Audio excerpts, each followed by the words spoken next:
Teenage Mutant Ninja Turtles, or in French, apparently, torture ninjas. Now, I thought I'd do something green for St. Patrick's Day, but I completely missed the day. He was never really a saint anyway, and his name wasn't even Patrick, and his color was blue. Oh well, green pizza. Turtle pizza. Yeah, follow me for more cooking tips. Now, this is an amusement park ride of a movie and a 3D joy to behold. Though you'll miss it if you blink, there are plenty of shrapnel, glass, and rocks that fly out of the screen. However, I prefer this type of flyout, where it goes to the left or right, avoiding that 3D nose poking. I can pick my own nose, thank you very much. And they have a moment where they also break the screen barrier, which is fun. And I guess a lot more common than I once believed. And notice how the pole is sharply cut off. I wonder if the CGI is taken from the IMAX version. This is a conversion, and I wonder if having a CGI main characters makes the process easier. I did notice a curious bit of junk filler behind this sword. It doesn't match the other eye, so I'm guessing there's just some quick and easy getting it done as it passes by that particular tree. The swords are so fast that it's all a blur anyway, but it's interesting to kind of try and put your head in the mind space of the person whose job it was to do all that. I also noticed that glass, whenever it breaks, just seemed to be a flat plane of broken glass that they just sort of superimposed on it and put it at a slight angle. And that seemed to be something consistent. I love this shot. Not so much the 3D. 3D is great in this shot, but I just love how he follows that bow of smoky light just perfectly there. I mean, it's absolutely an unreal shot, but it looks so natural. I just love how they composed or blocked that shot. Now, I feel most opinions on this story fall into two categories. Those who enjoy watching Megan Fox for the first 30 or so minutes, or those who do not. Now, no judgment for what side of the fence you sit on. The movie plays out largely from her point of view, playing the character of the very Irish April O'Neil, which isn't a terrible idea, but I found I struggled to empathize with her character. I sensed the script was composed under the belief that she would come across as a bit more lovable. She makes an okay sidekick to the whole thing, but I would have rather spent more time as an invisible fifth turtle. Now, this is from the opening, and I get a real kick out of these cartoony 3D graphics.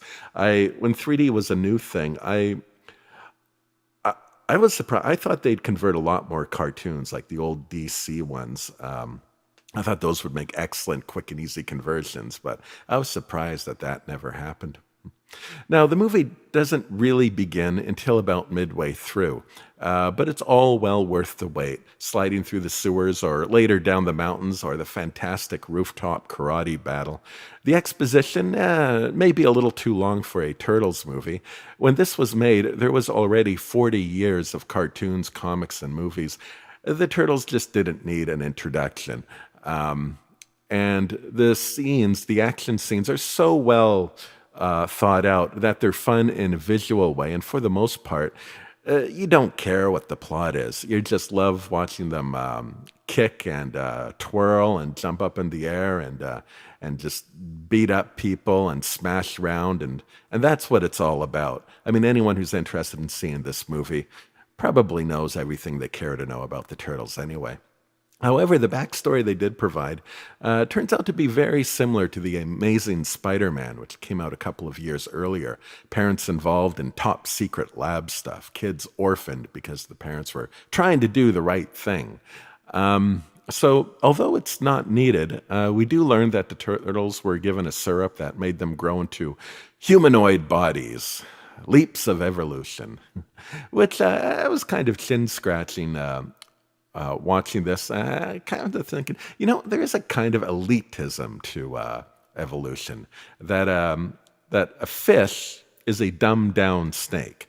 A snake, which is kind of a lesser type of lizard, and so forth, onto the monkey, which is a lesser type of man. Everything is dumb and is of a lesser quality to something else.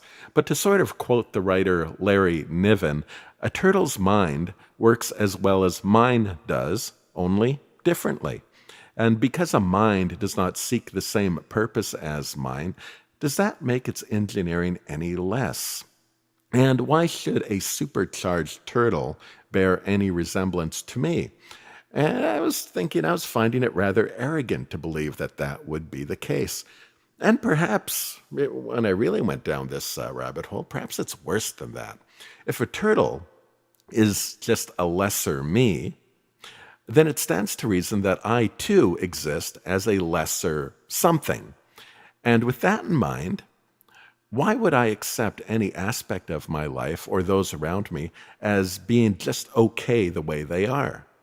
It turns the idea of live and let live into a kind of sin, because what is in a permanent state of not good enough, which is kind of the attitude of Shredder, the big bad guy in this movie. He's constantly berating his lackeys for their poor training, lack of insight, lack of growth, lack of being as on top of things as he are, lack of being as strong as he are, and as mighty as he is. Everything within his world is in a state of imperfection, and therefore worthy of judgment and occasionally execution. And I was thinking, what a terrible worldview. But I actually think that's a very common worldview nowadays. Just to look around and see everyone else as not being fine just the way they are, but just creatures involved in need of a great slapping around to get them up to speed, or somehow just a shove off a cliff, so in the hopes that they'll somehow grow wings and become a something better because they're already not all right.